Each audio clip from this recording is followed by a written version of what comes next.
Right, hello and welcome to all of the brand new cars added to Gran Turismo 7 with update 1.49, and in today's video I'm going to try and work out which one of the 6 brand new vehicles is the best. So with that being said, let's start off with the BMW M3. So this is the E36 M3 and this vehicle came to the game with the ability to also be engine swap, so we are going to take that into account. So bone stock around Kyoto driving park, this vehicle will be setting lap times around the 2-minute 3-second mark.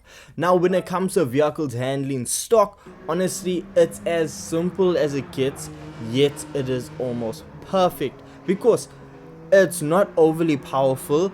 It has just enough slippage to make the experience a lot of fun, and overall it's just a good solid base for a vehicle. And that's why when it comes to actually fully upgrading this vehicle, well, you are going to be left with 505 brake horsepower and 1138 kg. So the vehicle is rather lightweight and produces a decent amount of power, which will equate to a 1-minute 38-second lap time around Kyoto driving park, which is a massive improvement over standard. Now with the vehicle having its standard engine being fully upgraded, it has just the right amount of power. It doesn't feel like it's lackluster. The vehicle can handle the amount of power that is being put down, and overall it's still fun and offers the same experience that you'll get from this vehicle being stock, but just a lot better. Now when it comes to the engine swap for the BMW M3, well, this is when we crank it up to 11, because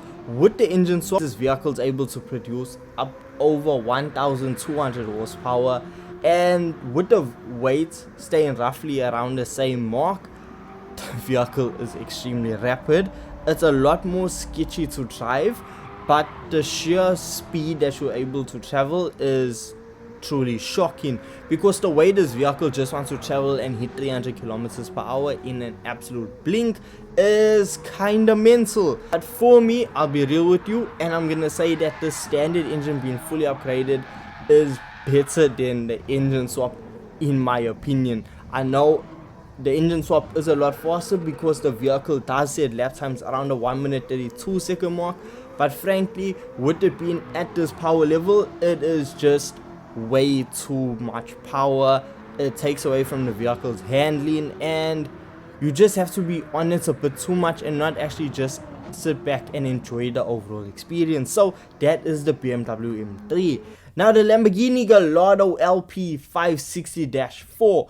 This vehicle honestly has the best base to be the best car of this month, because this vehicle produces over 500 horsepower, isn't heavy, it has 4-wheel drive. Around Kyoto driving park, it does a lap time of 1-minute 46 seconds. Now this vehicle, with it having the all-wheel drive system, I might say that this is the easiest vehicle to drive of the road cars this month, and it's just fun, simple, easy to drive when the vehicle is standard. However, you will notice some understeer. Now when we fully upgraded, the vehicle produces 1075 brake horsepower. It has and the weight is only 1099 kg, so it's almost a 1-to-1 power to weight ratio, and the vehicle is an absolute rocket ship. The vehicle is extremely fast, extremely responsive, extremely aggressive to drive, and it's just pure insanity. And that goes along or fits extremely well with the wide body kit that you can get and the aggressive aero that comes along with it.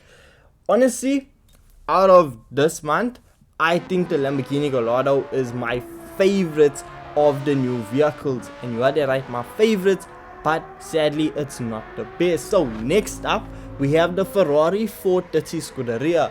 Now this vehicle stock, it does a lap time of 1-minute 47 around Kyoto driving park, which frankly is just 1 second off the pace of the Lamborghini Gallardo. Now unlike the Gallardo, this vehicle is rear wheel drive, which means it does have the rear end stepping out quite much, and I might even say the F430 is a bit more fun to drive than the Lamborghini Gallardo stock. And with it saying relatively the same lap times, it's not too shabby.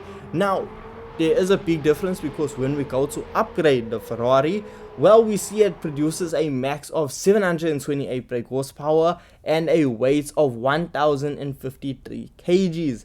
Now, with that power output and the amount of downforce that we can add to a vehicle, it is a lot faster than your standard Ferrari F430, but it's not as fast or as aggressive as your Lamborghini Gallardo. But in my opinion, I feel like you can get a lot more consistent fast lap times in the Ferrari F430 Scuderia than a lot of the other vehicles this month. Because if we start looking at the RG 4.2, well, that vehicle stock is the fastest vehicle stock this month, as it sets a lap time around Kyoto Driving Park at the 1 minute 43 second mark. Now, when we go into a tuning shop and fully upgraded, we are going to be left with 970 horsepower and 1148 kgs. Now, this vehicle has to be the most inconsistent vehicle that I drove, simply because this vehicle has a mind of its own. It wants to snap every now and then. The thing is, it can snap either under high speed, under low speed. You really don't know what this vehicle is gonna do, and that's what I really struggle with, trying to find and set consistent lap times with this vehicle. The longer you drive it, the better you understand it and the better your lap times will get, and that's how I eventually ended up setting a lap time of a 1 minute 29 in this vehicle, making it the second fastest vehicle out of this update. And then we have the Subaru rally car. Now, this vehicle is the most expensive vehicle, and well, it's actually worth the money, because we look and we see that the Subaru stock does a lap time of 1 minute 48 seconds, which is not the fastest. And fully upgraded, it produces 788 brake horsepower and has a weight of 1230 kgs. And when it comes to setting the new lap time, well, it is a 1 minute 34, which frankly is just making it into my book for being competitive. But unlike the rest of the vehicles, I say that the Subaru has to be the best. Now let me explain why.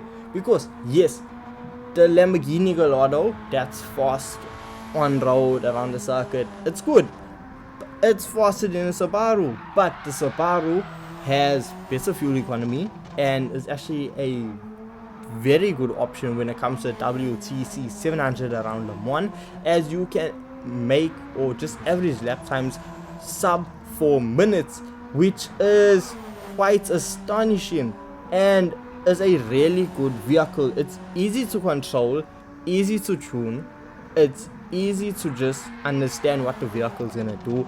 It allows you to do off-roading. It just offers a lot more that none of the other vehicles can really offer, and that's why I'm gonna say that the Subaru is, in my opinion, the best out of all of these vehicles, the best. Now, I did say there is 6 vehicles. We got the Genesis Vision GT vehicle. It's a GR1 race car variant of the Genesis Vision GT, and I'll be real with you, I tried to make a review on it and it's not my cup of tea. I don't know how to review it, and look, it's a GR1 race car. It's not the best GR1 race car in my opinion, but it's another Group 1 race car, so if you're interested in that, by all means, you go for it. I mean, around Kyoto Driving Park, it is rapid, but it is a Group 1 race car once again, and that's really why I didn't even throw it into this list. But yeah, that's that. So, the best car from update 1.49 in my opinion has to be the Subaru rally car, which is, yes, the most expensive vehicle besides the Genesis Vision GT, but even though it's the most expensive, it is well worth the money, and I highly recommend you to pick up this vehicle. But hey, I want to know your opinion on what is the best vehicle to come to a game with update 1.49. And with this being said, thank you so much for watching, thank you so much for your time, and I'll see you guys in the next video. Peace.